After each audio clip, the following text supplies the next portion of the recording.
The guys are ready, so let's hand over to Rob Rose, JB, PB and Aldrin, and get on with the show.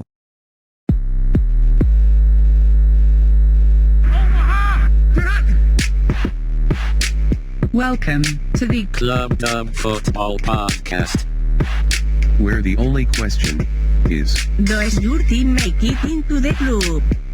Can he get in? No, he cannot!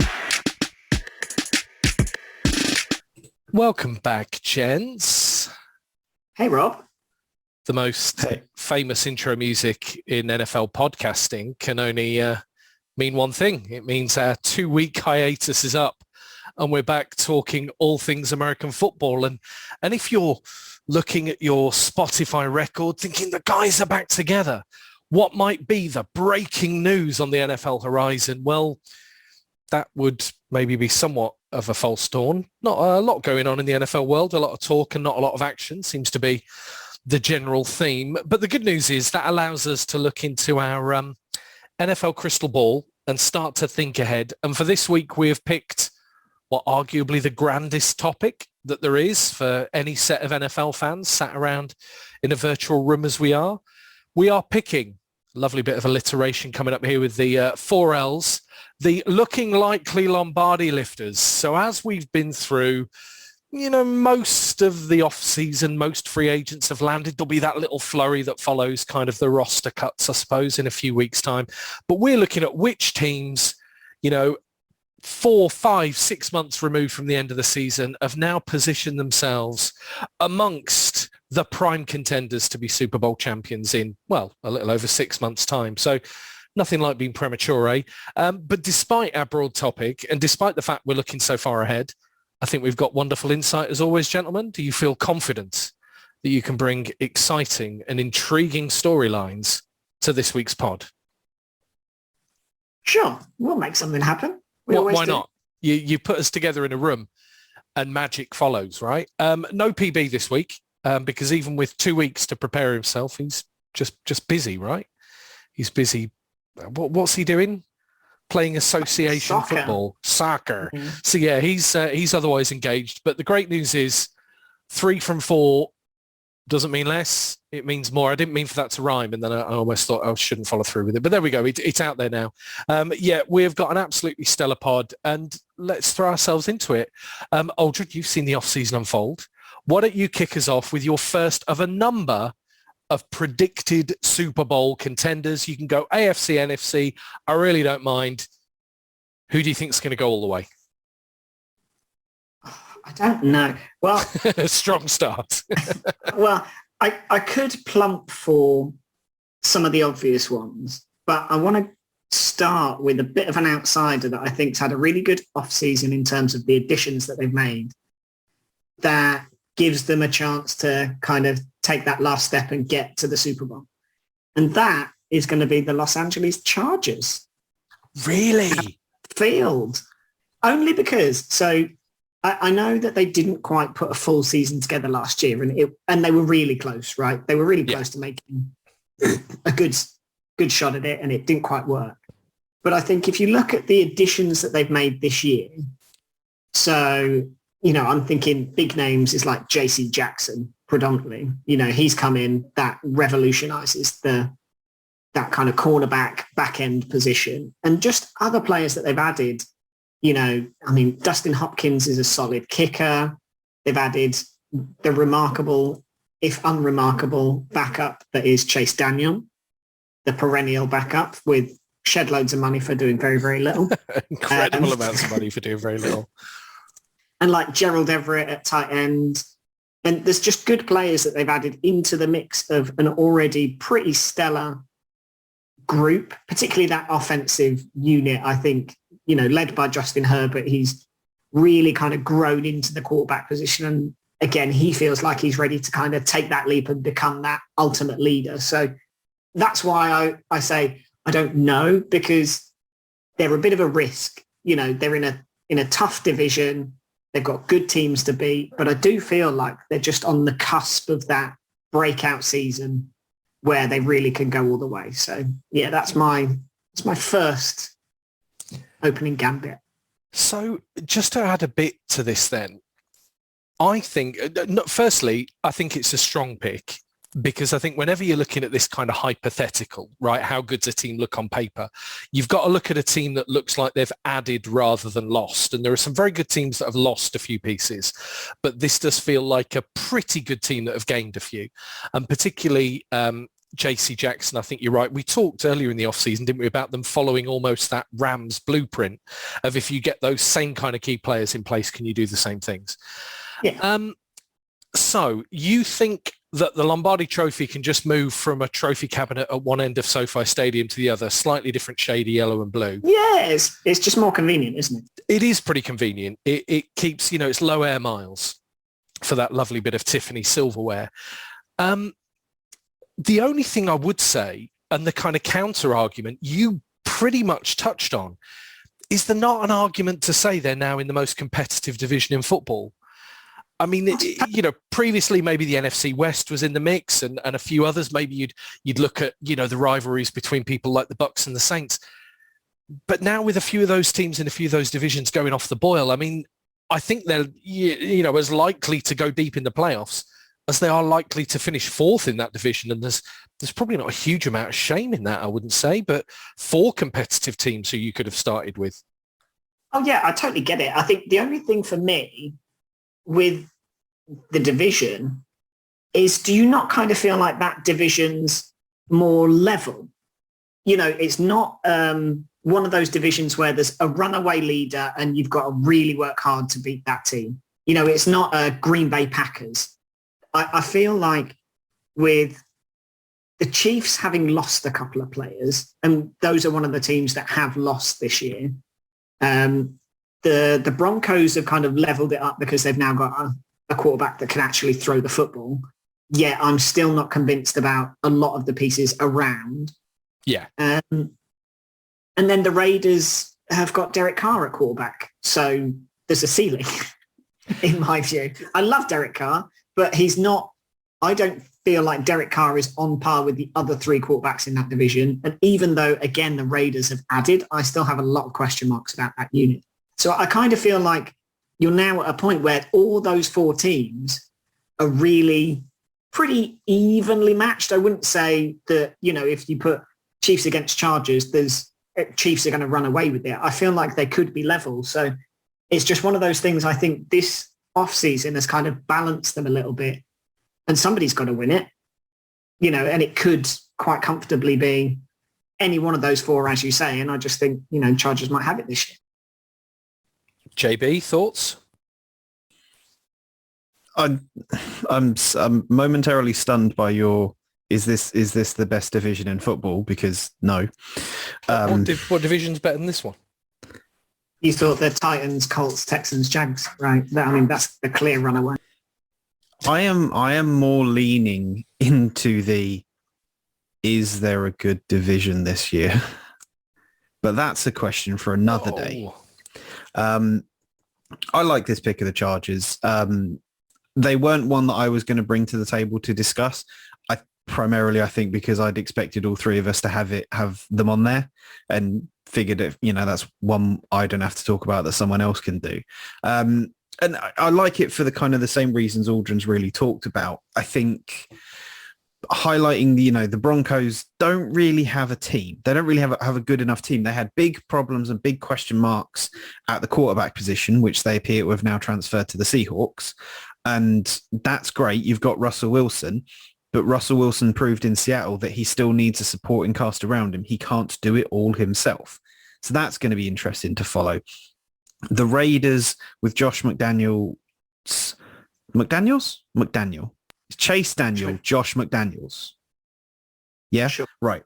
Yeah.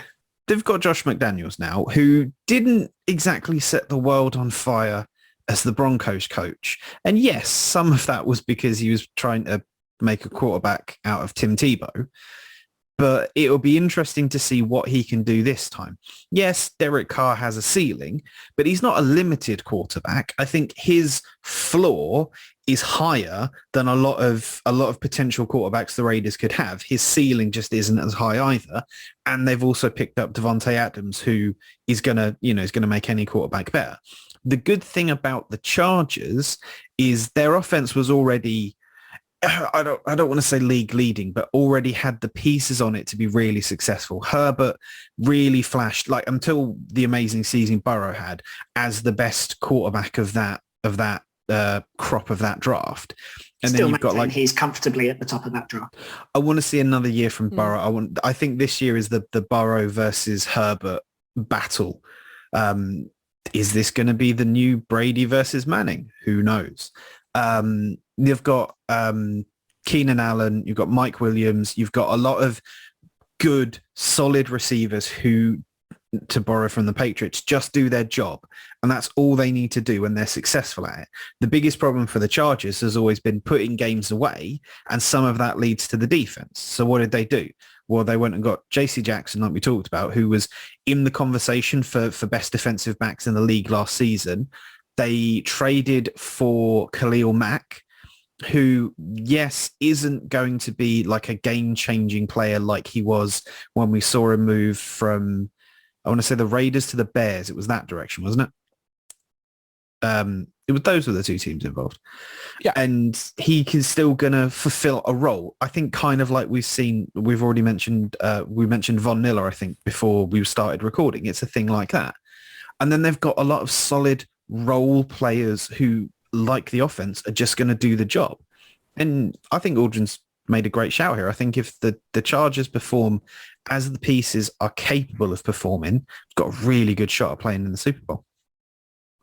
So I'll kind of roll to mine next, only because it still remains pretty Charger-centric and focuses around that division. And it is the Las Vegas Raiders. And when you talk about teams getting better, first of all, let's not park the argument about Derek Carr, but let's just all agree there's kind of a mutual agreement. Derek Carr is by no means a bad quarterback, but he is in a division with some stellar quarterbacks where, when you're talking about the kind of generational talents he's up against, he probably doesn't come out, first out of those four. However, look at what they've gone and added. So you think you're in an action-packed division with all these high-flying quarterbacks. You go and get Chandler Jones. Now, Chandler Jones is maybe not going to be at his peak for that much longer. And I love Chandler Jones, right? But he's the other side of 30. But right now, he fulfills a role of putting a degree of threat and a degree of pressure on those quarterbacks that are going to be facing them on the other side of the field. So that's the first thing I like, is it's a player they've added that gives them an additional dimension for me. And then you look at the season they had last season, because you could argue that actually they had a season like no other in NFL history. I mean, we don't need to go into the details of the head coach and how that just absolutely, burst into flames, and then they had all of these problems with player discipline and the criminal aspects that took talented players out their roster. But they've gone and added to a team that galvanized in that situation and performed really well last year for the most part, Devontae Adams on offense. And that for me would be a huge upgrade for any team. I mean, we're talking about teams that have lost. You've obviously got another great wide receiver that's walked out of Kansas City and found his way to Miami. But even when you think about the cheetah, I'd still have Devontae Adams ahead of him. I think that guy is great picking up slants 5 or 6 yards. He's brilliant in the red zone. He's great as a deep threat. He's a brilliant route runner. He's a great hands player who's able to find space against good cornerbacks. And in a great division, those two additions for me just absolutely change what they can potentially achieve. The only thing I think that you raised pretty fairly, JB, and I don't think it's a Josh McDaniels thing. I think it's a first-year head coach thing that I think for any first-year head coach to imagine they're going to go and win a Super Bowl is probably a little bit much.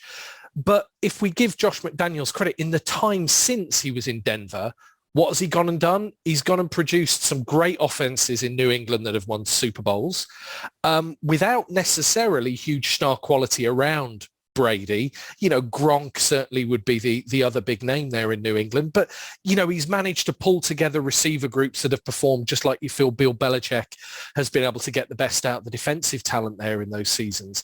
I don't know. I just think if you're looking at teams that were close last year and got better, I have the Las Vegas Raiders in that mold.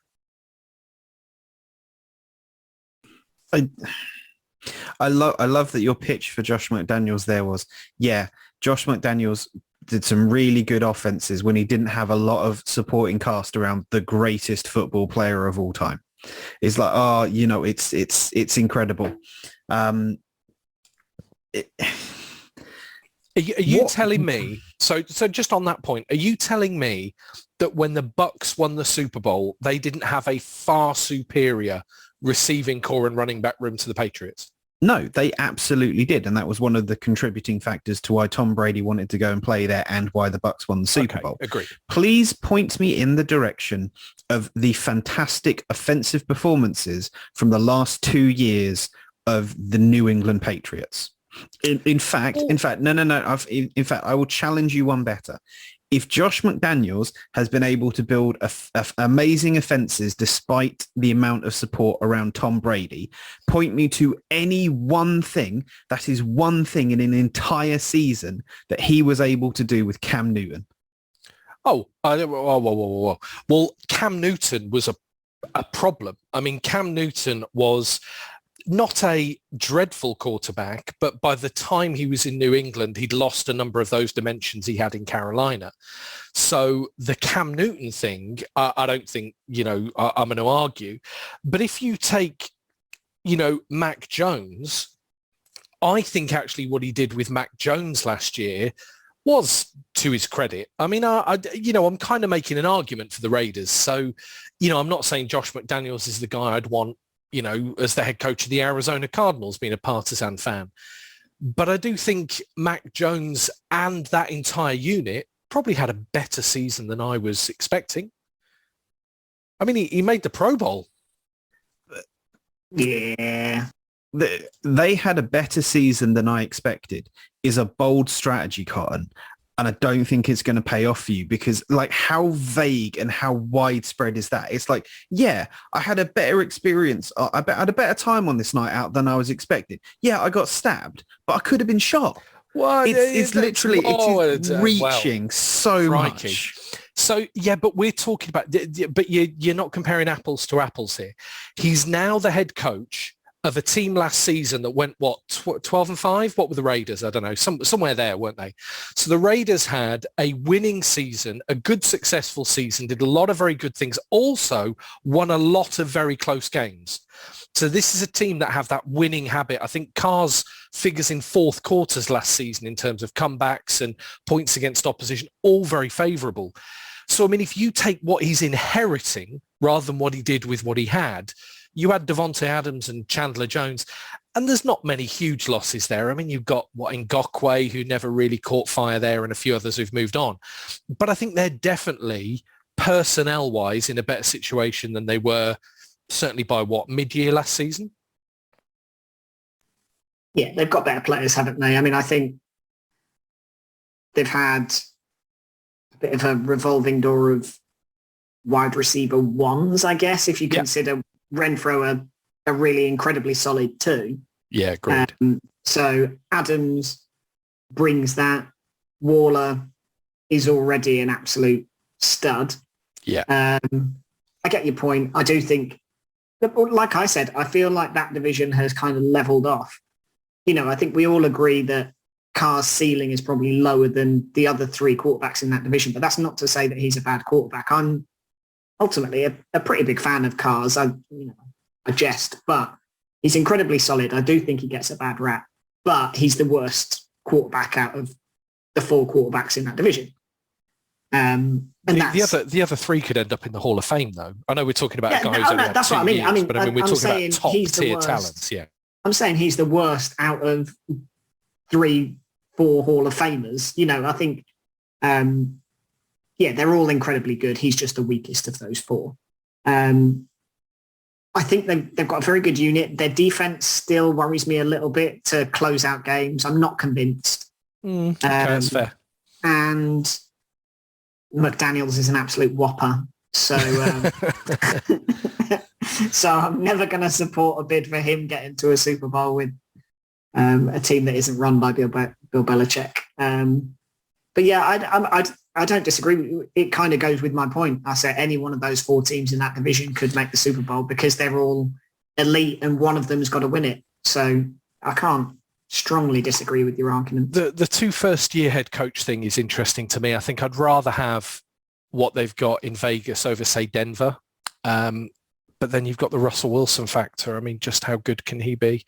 But anyway, we've gone two from the same division, JB, so far. Likely Lombardi lifters. Where are you taking us, sir? So we are going to go to the NFC for my starting one. And Okay. I feel the two of you have not necessarily pushed the boat out, but I think you've set the bar quite high in terms of what we should expect from here. And I feel like I have to do a lot to kind of clear that bar. So led Vikings, is that what you're going to say? so we are indeed going to start in Minneapolis, Minnesota, because those Minnesota Vikings fans, week one, are going to watch as the Vikings lose to the Green Bay Packers as the Packers march to the Super Bowl. And I do feel this is a little bit cheap because I'm picking Aaron Rodgers' team as most likely to go for the Super Bowl, which when you're making those early season bets is kind of, right up there with I bet the sun is going to come out tomorrow. I think it's an interesting Packers team kind of as it is. I think as we can sort of grow to talk about every single season, because every year there is more and more talk of Rodgers being unhappy, Rodgers wanting more things on offense, Rodgers wanting more things his way. And this season, sort of this off season, sort of since the end of last season, the Packers front office seem to have decided that instead of just ignoring what he wants, what they're going to do is they're going to ignore what he wants and trade away their best wide receiver. It's not wanting to borrow the same line from the same movie. It's a bold strategy, Cotton. Let's see if it plays out for them. I think we've talked getting a lot of mileage out of that this week. Crikey. I've used it several times at work today as well. Aaron Rodgers makes the players around him better, and that is irrefutable. So you can put whoever you want in there, and ultimately Aaron Rodgers is going to find a way to win because that's just the quarterback that he is. The challenges for the Packers is, as always, going to be on their defense to improve and to solidify against kind of the drop in form that they had last season and kind of the season before. And a lot of this, I think, also stems into the growing conversation, I think, just around the Packers in general. When you look at, was it 92 that they got Brett Favre from the Falcons? Falcons, yeah. 90, let's say 92 or 93, right? That is 30 years ago. Oh, don't say and that. In that time, they've had Hall of Famer Brett Favre, record holder Brett Favre, and then they've gone future Hall of Famer, record holder Aaron Rodgers. And in those 30 years, with those two amazing quarterbacks, they have 2 Super Bowl victories. And you've got to look at this and kind of think, okay, the Packers have to actually do something here. They have to make the most of the time that they have left with their amazing star quarterback in his prime, because you win the lottery once with Favre, you win the lottery again with Rodgers. What are the chances you're going to win the lottery again? They tried that with, was it Brett Hundley they drafted, and he turned out nothing. And then there was the jobber that they got a couple of years ago who's done nothing, Jordan Love. Yeah. And yeah, so I think this is a really roundabout way of me saying I think the Packers are likely to win, but you can't count Rodgers out, can you? So here, okay. There are a number of positives within your argument for me. Firstly, the fact that they'll make, the postseason, I think is the first thing, right? They're going to make the playoffs out of that division, you would imagine. You've got Minnesota, who've got a lot of work to do. You've got Chicago, who, have a chance to make things interesting. And I think everybody knows my feelings about Detroit. They should be in a better position with a different head coach. They decided to go another way. Here's my problem, though. If Aldrin and I have just argued teams who were close, who've got better, yep, look, I don't think you can blame, is it Brian Gutekunst, isn't it, their GM, I think. I don't think you can blame him, because ultimately if Rodgers wants paying, you're going to pay him. You're not going to let him walk, and if that means other star talent has got to be jettisoned as a result, then that's how that's going to play out. But they're not a better team on paper than they were a year ago. And also there was all this stuff about, are they going to go and draft wide receivers? And they did, but not the kind of star power receivers that were, flying out in the first 15 picks of the draft this year. So I think there's questions about Green Bay, not as a playoff team, but as a Super Bowl contender. Then again, I mean, are many teams in the NFC better than they were a year ago? Are the Rams without Whitworth? Who else could we? I suppose the Bucks with everything that's gone on there. I don't know. I mean, somebody's got to make it there, I suppose. But yeah, I'm not sure Green Bay feel a better team than this time a year ago. Yeah, I'm with you. That was the point I was going to make, that for those teams that have got better, they give themselves a shot. I feel like the Packers are significantly worse. I would say significantly. I think Rodgers being greedy and a bit foolish in my eyes has led to Devontae Adams leaving, which was his only real star power in that team.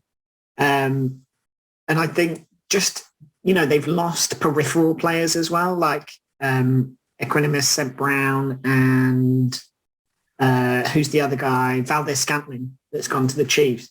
They've lost their two other big contributors. I know they eventually tied Lazard down, didn't they? Tender him and end up keeping him. But, even those players that were on the periphery of the team have gone, and they've brought in Sammy Watkins. I mean, that's not going to turn the tide and replace a Pro Bowl, all-pro talent that is Adams. So I kind of feel like ultimately Rodgers' selfishness at the end of the day might be the thing that means that they don't make the Super Bowl. I think, your points are exactly fair. They're going to make the playoffs because, I mean, I hold significantly less hope for the Bears to make it interesting, as Rob said. I mean, I think the only thing that they make interesting is that might be a race to the bottom with the Detroit Lions. But yeah, I don't think the Vikings are in a position to really challenge them, and they're going to make the playoffs. So they're already, a significant march up the hill before they have to really get going. But yeah, I just feel like they're a weaker unit than they were previously. Even, on defense, they've lost, some long-time starters there. And I don't know, I think they will, as ever, be an incredibly good team with an incredibly good quarterback that will make the playoffs and then fall at the second or third hurdle. I mean, Aaron Jones is key to them, isn't he? The fact that they can run the ball. And, there's been good running backs in that team over the years in the Favre era and the Rodgers era, if you're going back that far. But the fact that they don't have to rely on throwing the ball. Well, actually, even when they do, the fact they've got a good pass catching back as well, actually probably a couple of them when you add in Dylan as well. I mean, I think they'll be there or thereabouts. And actually the NFC for me is just a bit harder to call. I don't think the Bucks are as good as they were a year ago. The Rams, I mean, I don't know if they end up signing Beckham Jr. again. There's things that can change between now and week one, or even now and when's the trade deadline? When's that? 6, 7, 8? I mean, there's a number of things that can change when it comes to the NFC superpowers. But yeah, Green Bay being in it, I suppose you can't argue it really. You can't. You said it, JB. I'm not sure you can bet against Aaron Rodgers. But yeah, the NFC doesn't quite feel the story that the AFC is. Should we do another honourable mention? Should we go quickly around our virtual room with choice number 2, which means, Aldrin, I'm coming back to you. Likely Lombardi lifter. Second time around, who are you going for? It's got to be the Buffalo Bills. And the team that I've stolen from all of you because I know that they were on tip of the tongue stuff. Yeah, I'm sure. But yeah, I don't know. Oddly, they're a team I kind of pull for nowadays. When before I just thought, the Bills suck. I can't be bothered with them. Josh Allen is going to end up out of the league after 3 or 4 years because the guy does not know when to slide, cannot throw accurately, and is just going to get himself into trouble. And then all of a sudden, the last few years, they've kind of turned it around. Allen's turned into a real star of the league. And he's one of the players that you love watching play, regardless of what team you support. And they've just become really, really exciting. So I do feel like, I'm probably going to let you touch on some of their defensive acquisitions, Rob. But, just on offense, again, they've not really lost people. They've already got a stellar lineup. I think they've added a good running back. I forget his name. They've added a few. I think they had Singletary before, didn't they? And, he's one of those frustrating players that you see real glimpses of and then goes off the boil for 2 or 3 games and then has another 150-yard game out of the blue. So, I just think, again, they're a team that seem to have added, that have got one of those quarterbacks that feels like, again, kind of like I said with Herbert, he's one of those quarterbacks that feels like he's just ready to take that next step, to take that team to a Super Bowl. And yeah, they're just such an exciting team to watch. Again, I feel like they're kind of different to my first pick in that I do think they're the cream of the crop in that division. I think they're comfortably ahead. And yeah, I just think they're one of those teams that feel like the last couple of years have been building towards bigger and better things, and this might just be their year.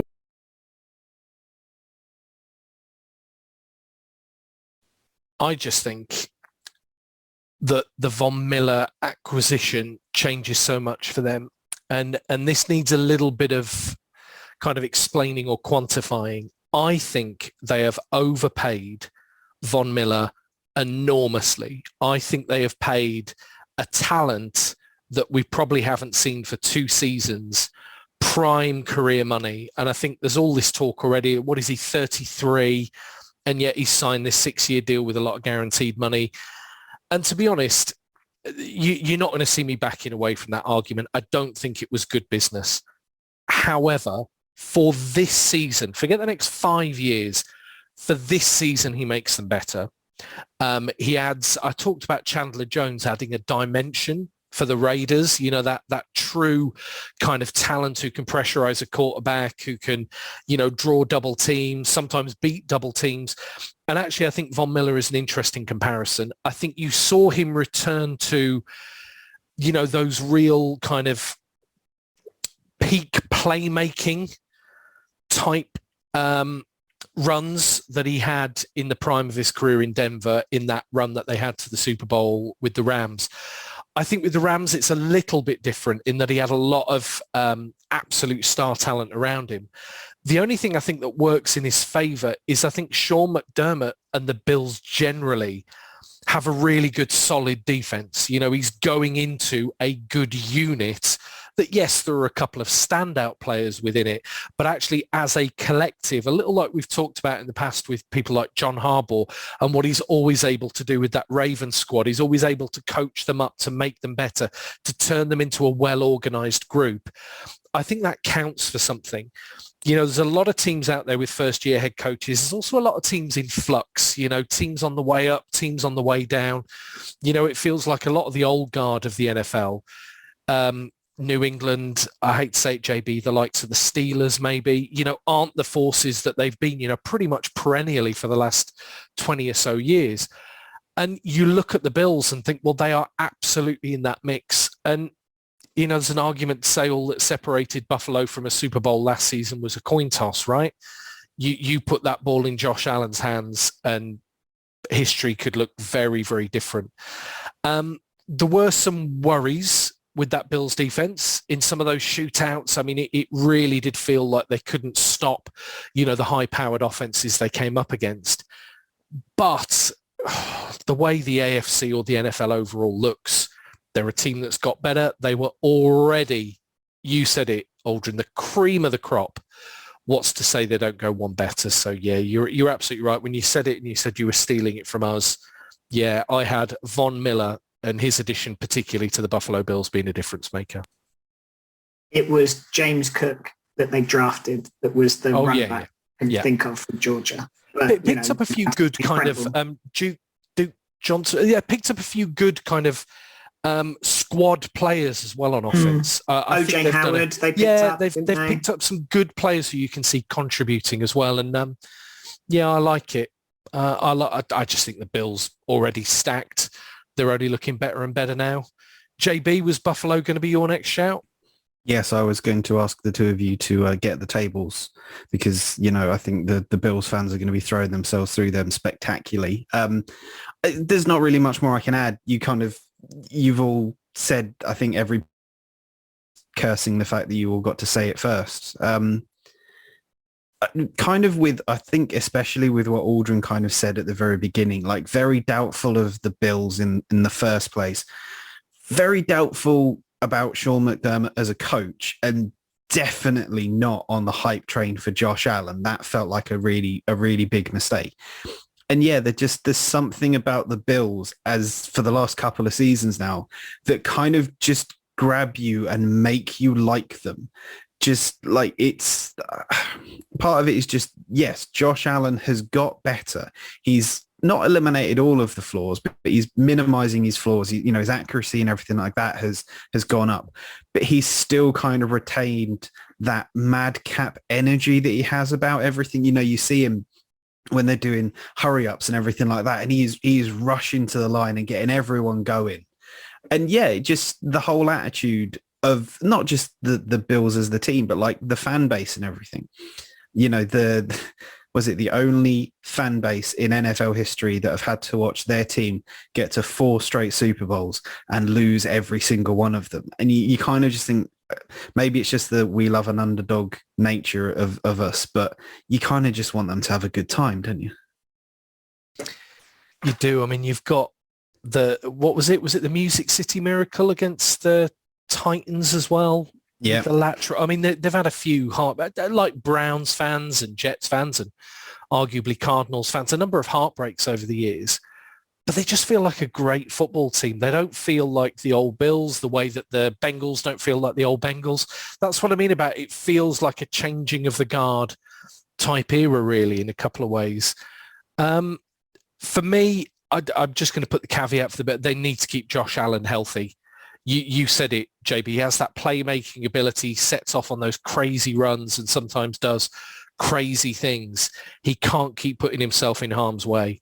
We've seen quarterbacks, admittedly different quarterbacks like Robert Griffin III, do that and never really recover. I mean, he ended up leaving, that playoff game for Washington, wasn't he? With that knee injury, keeping on the field and just never came back the same. And you just hope that, they can do more to not protect him. I think he's reasonably well protected, just to kind of take that edge, that win at all costs edge away from him.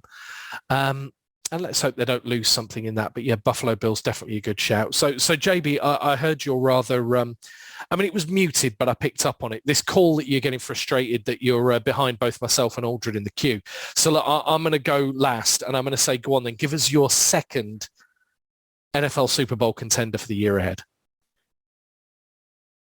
You both know me fairly well. We've known each other for at least a year now. And the listeners, I think by now... At least a year, yeah. Probably had 10 the to that, but listeners will have picked up on the fact that I love a theme, I love a storyline through anything. And there is a large part of me that wants to say, for the third year in a row, we will watch the Super Bowl be lifted in the home team's stadium. There is a part of me that wants to say on February the 12th, 2023, in State Farm Stadium in Glendale, Arizona, the Arizona Cardinals will win the Super Bowl. But I can't, because they've got to sort out what they're doing with Kyler Murray. That to me is the big thing. They absolutely need to get that sorted to avoid going in with any kind of cloud over them. And therefore, in a move that I am sure our illustrious host is going to love, I'm going to suggest that instead of the Red Sea, there's going to be a gold rush in State Farm Stadium as we witness the San Francisco 49ers go for another Super Bowl. Go on then. Talk me through how the 49ers are going to win the Super Bowl, and I'll try to not just be disgusted at the mere thought of it. But yeah, go on. Yeah, without Deebo Samuel and Jimmy Garoppolo. What I love is that you've been like, I'll try not to be disgusted. You've already failed, and I haven't. That's all all right. I've said I'm is going to talk about the 49ers. Baltimore Ravens in a minute. Don't worry. That's fine. The Niners as a team haven't really advanced past where they were at the end of last season. But I think that's the key, because I think as the season went on, the Niners got better and the Niners got better and the Niners got better, up to the point that I think unexpectedly they were in that NFC Championship game with the Rams and had a shot at winning it. And we talk about like the best ability is availability. Well, I think one of the other things you absolutely want to have in a player, in a coach, in a staff, in a team is consistency. And that 49ers team is consistently good. Like, they've taken a couple of weeks to get running. In the same way we've talked about the Patriots a lot in the past. You know, it's always like Belichick spends the first 4 or 5 games in a season working out what the team is and what everyone's job is. And, you know, they might come out of that like 3-2 or 2-2 or 3-1 or something like that. They're not dominant performances, but by the end of it, he knows what the team's going to be and where they're going to go from there.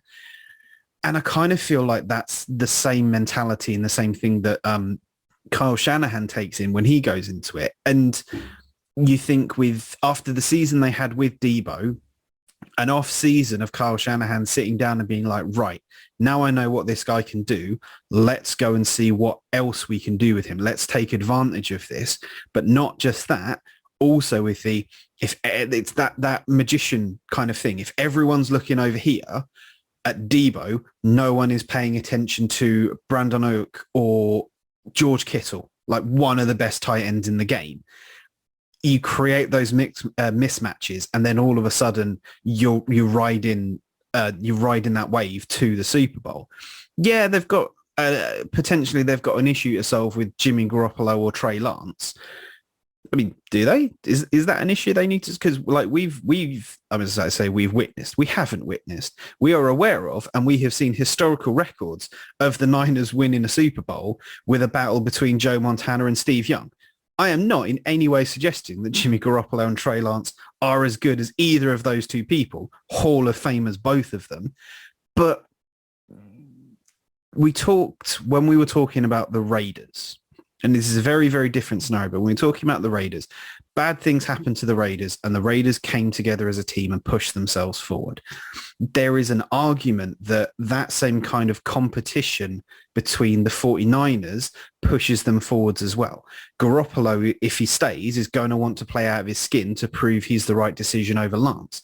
Lance is going to want to push himself to prove himself. No, I am absolutely the starter. I am absolutely the future of this franchise.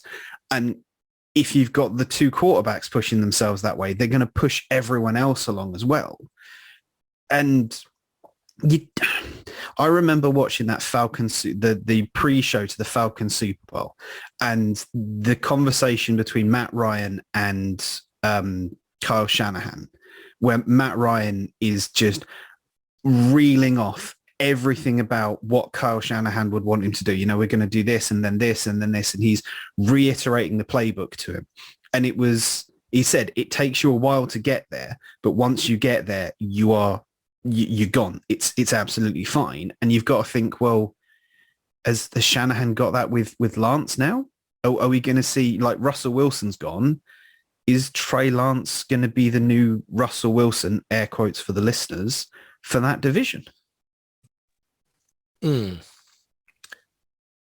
mean, that is the question, isn't it? I mean, firstly, I don't think there is a quarterback competition between Garoppolo and Lance. I think Lance goes into this year the starter, and they're looking to shop Garoppolo.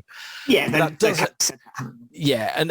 that doesn't ultimately change your main point, that if Lance is the kind of guy that Kyle Shanahan wants leading that offense, that says a lot about him. I mean, as you said, Kyle Shanahan is probably the most creative offensive coach in the league. I'd probably have him ahead of, McVeigh, Kingsbury, I probably would as well, although I think for all Cliff Kingsbury's faults, I think offensively he is pretty creative with the pieces he's had. If Lance is a better quarterback than Garoppolo, if that truly is an upgrade from week one, then they're to be feared, because you're absolutely right. You've got Deebo Samuel, you've got Ayuk, you've got Kittle, and then you've got Elijah Mitchell, and all of a sudden that is a really good basis for both a short and long game when it comes to offense. There is the likes of Kittle, who can make catches over the middle. Samuel can do all sorts. They've just got a lot of it. It's kind of, I don't know. I'm not going to make the what's the comparison I should make here? The cut off one of its heads, and there are what's that? I'm forgetting the. Well, I believe you're looking for a Hydra. The Hydra. See, I was going to say Hydra, and then thought I was going to get it wrong. Is this just James Bushby bingo? It is Bushby bingo today. But what I do think it's one for the JB fans out there. There's got to be one of them. It's a bit of a Swiss Army knife offense, where if Shanahan can create it, if Shanahan can think it, I think now you've got players that do it. And if Lance is ready, and it's the big question, he is more mobile than Garoppolo. And that gives a dimension that, to be fair, Kyle Shanahan's not had for a very long time as a coordinator or head coach, in terms of that level of mobility at quarterback. That quarterback question is a huge question, though. I mean, are we going to see, somebody akin to, I don't know, we've talked earlier about Herbert, we've talked earlier about Russell Wilson, who came in and made a splash. I suppose Patrick Mahomes is the obvious kind of comparison in the modern era, with a true redshirt season to learn behind, an experienced and talented starter. If quarterback is good, no. If quarterback is great, they're immediate contenders. Anything less than that, I think it's a building year for them. Yeah, I mean, I think the Lance question's the big thing for me. And that's not to say that the guy isn't incredibly talented, but he came out of, was it North Dakota State was the team that he came from? So not traditionally, it's a pro scheme, but not in the most competitive, kind of environment. Yeah, not a big school. They do run a pro scheme. He does run, he did run a lot of, checks at the line and a much more pro-ready offense, I guess. And I think I talked about that when, we were going into last year's draft. I think the guy's got a ton of potential and has the potential to be an elite quarterback in the league. I do think the big question, though, is can he do it in his first year as a starter? There's very, very few that do that. And, I know you talked about Russell Wilson, JB, but ultimately, I don't know. Russell Wilson was maybe an exception to the rule. And he didn't win it in his first year as a starter, did he? It was his second. So, I think there's that. I think they could well be on the right trajectory if Lance turns out to be the guy that they jumped up and drafted. And if those kind of complementary pieces work well together. I think my only hesitation, my other hesitation, I guess, is that the best part of their offense last year came late in the season, and it was when they just ran Deebo Samuel every single game, every single play, get Deebo the ball and hope that he makes something happen. And that's not to say that he can't do that again, but I think he's made it pretty abundantly clear that he doesn't want to be the bell cow for another year, or certainly without getting an absolute boatload of cash, which I think is ultimately the ambition, is to be paid, for both roles. Ultimately is probably what he's after. But that's my only hesitation, is that can they replicate their kind of late season form where Deebo was entirely the guy, and ultimately is Trey Lance the guy that they think Trey Lance is this year? Because I'm not convinced that Trey Lance is going to take them above and beyond the other very good teams in that division. I think that's another division that's tough. Even if you say that, Arizona need to figure out what they're going to do with Kyler, ultimately Kyler will end up starting and be incredibly good, as he has been. And ultimately you've still then got the guys over at SoFi that are going to want to run it back this year. So, yeah, it's a tough division. Um, And So I think Seattle could doesn't be play into that. competitive. If Seattle could be doesn't play into that. competitive, if they get a quarterback, they could be competitive. It's not like Green Bay, Absolutely not. where No, I think you're they're looking garbage. at some tire fires There or is some no teams in way. deep There is rebuild. no way that the Seahawks are competitive. Seahawks are rubbish. Garoppolo or Baker makes them better instantly, though, right? Yeah, but not to the point where they compete in that division. I don't think they've got so many holes. Certainly not to be competitive with those other two teams that I've just mentioned. I think the 49ers are the ones chasing. I think Seahawks will be chasing from a very long way back, regardless of what quarterback they get at this point. Yeah, a half injured Jimmy Garoppolo and an utterly disgruntled and ultimately from the last couple of years bang average Baker Mayfield, I think makes them better, but doesn't make them better than the three other quarterbacks that are in that division.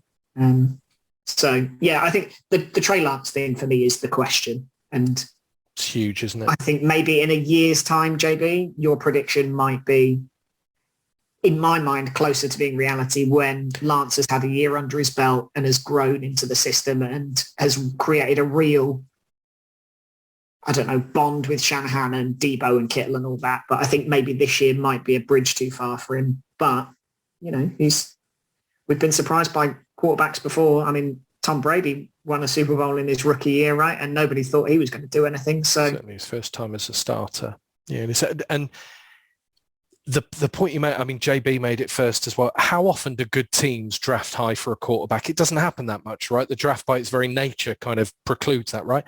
Yeah. And then they went up, and the thing about the 49ers and the thing about Lance particularly, they went and got him. This isn't like a Mahomes. I know people have moved forward to get quarterbacks, but they properly went high to get him. And there was all this talk about who have they gone for? Who have they traded up to get? I don't know. I have a lot of faith in Shanahan as a coach, like I do with John Harbaugh and a few others. I think they always produce good football teams regardless of what they've got at their disposal. It's a huge question, but if it's a question they get right, then it's massive, isn't it? Absolutely massive for that franchise and that fan base.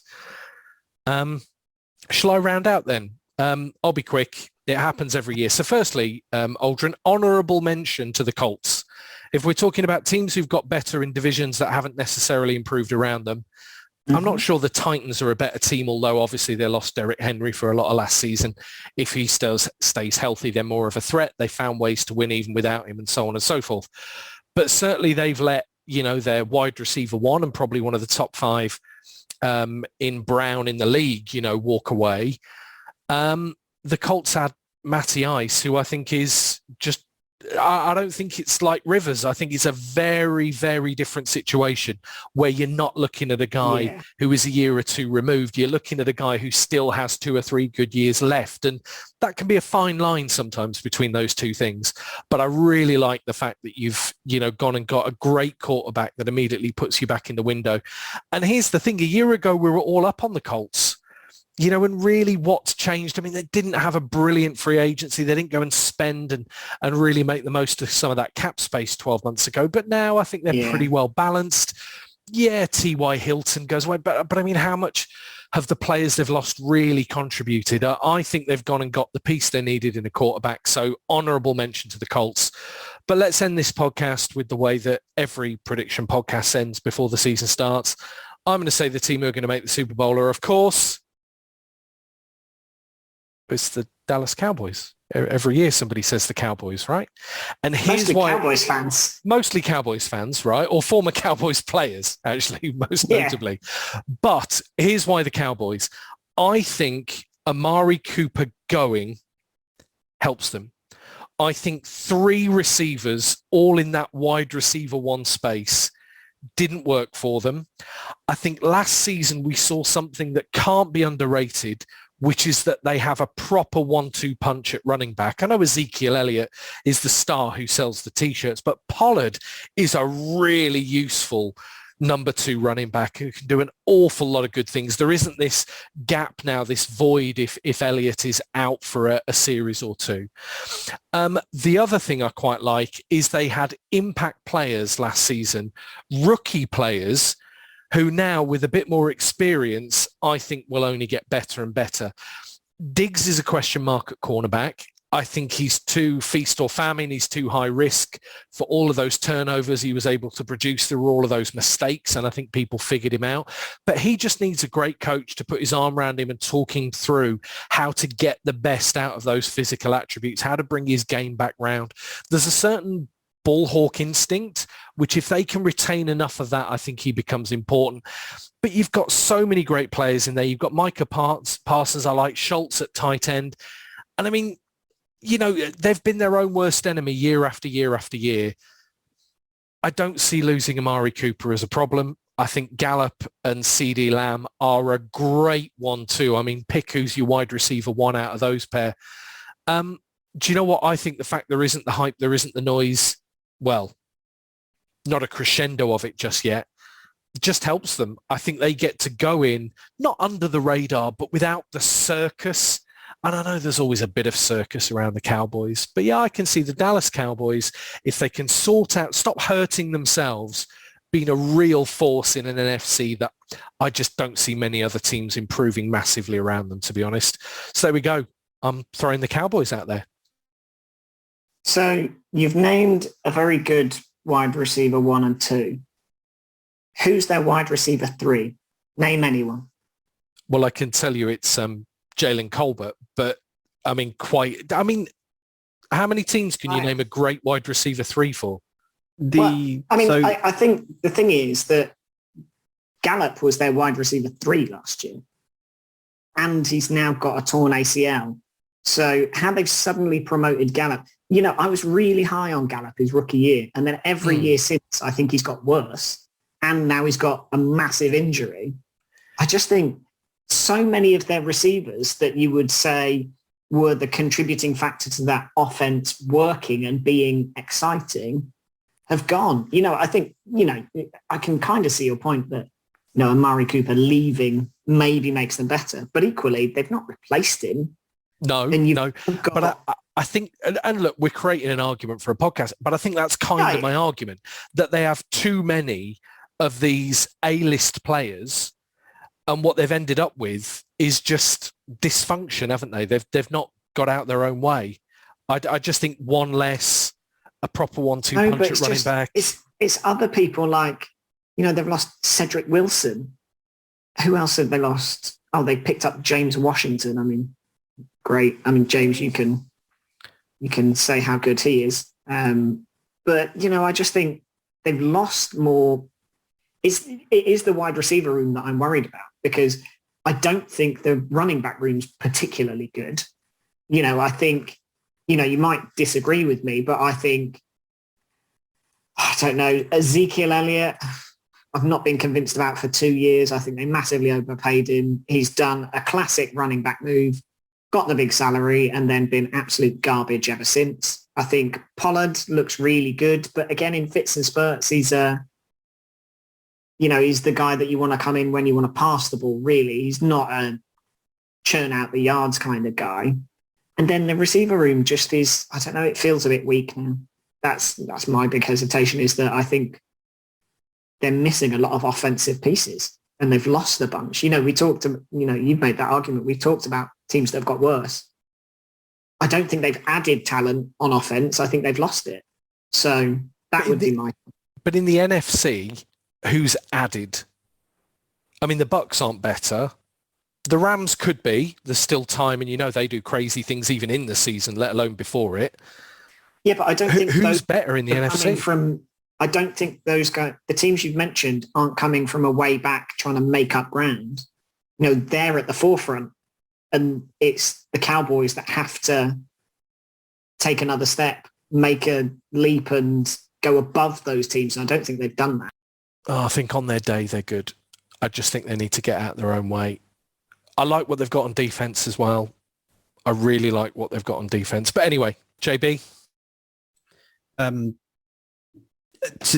answer the question about who their 3 would be, James Washington, I would suggest, would be the 3. He was what you would want a third receiver to be for the Steelers, so he would work as what you would want a third receiver to be for the Cowboys.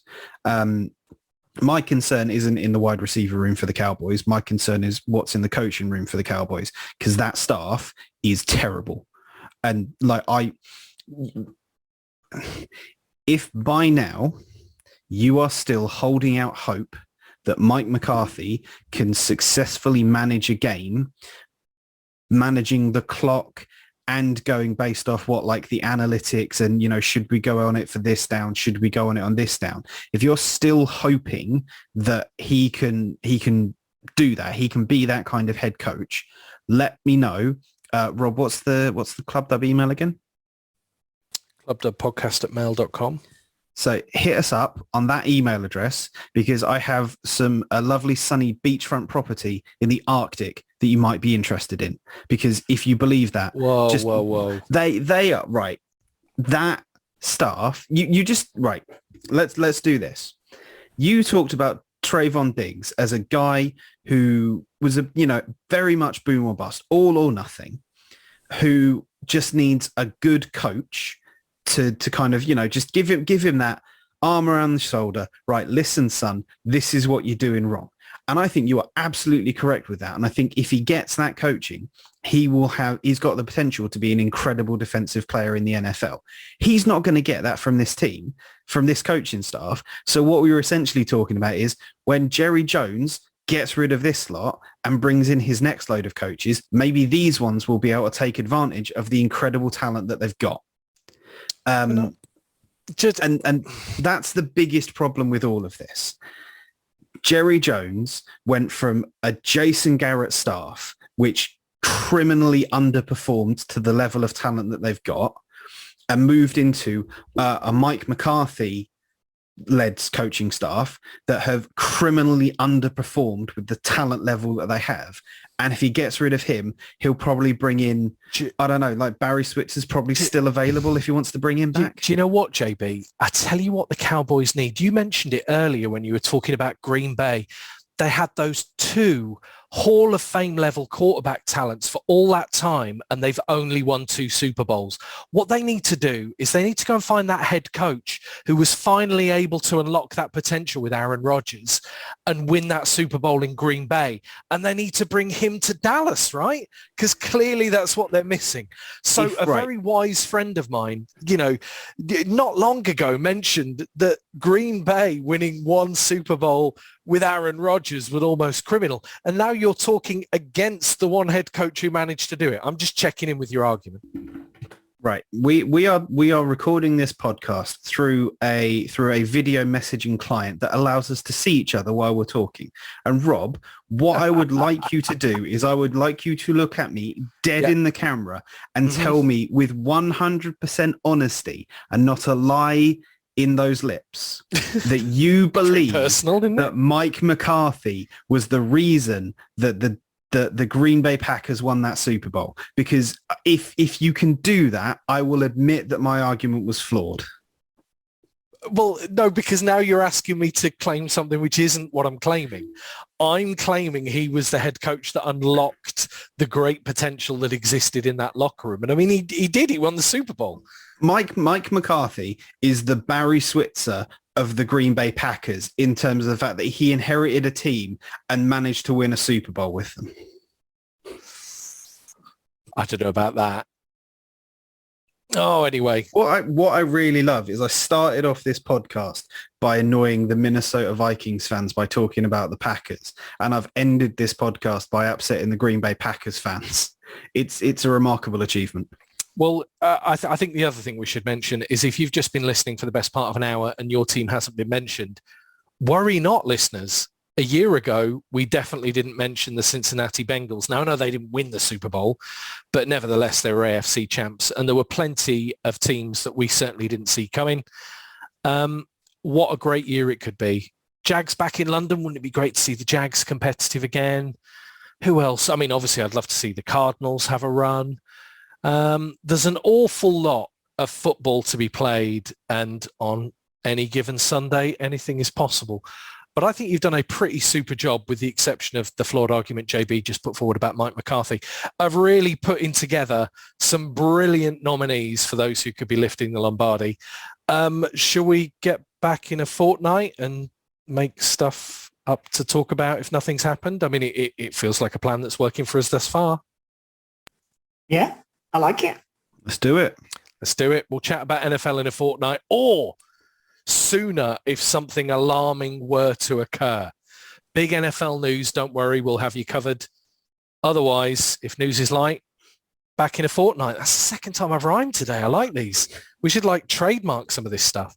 You're like a rapper. I know. I should do that. I should do one of those 8 Mile things, like those open mic nights. I can see myself really fitting in. As JB will tell you, Aldrin, I've booked my tattoo.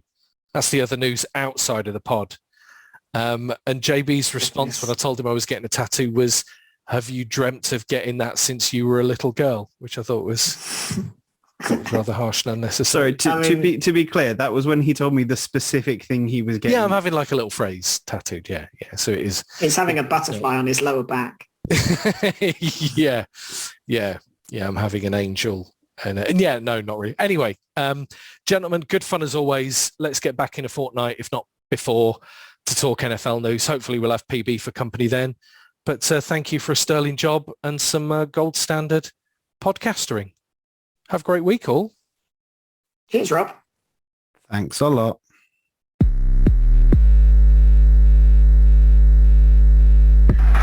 This is amazing. Woo! Remember to subscribe and be cool. Tell your friends. The game is over.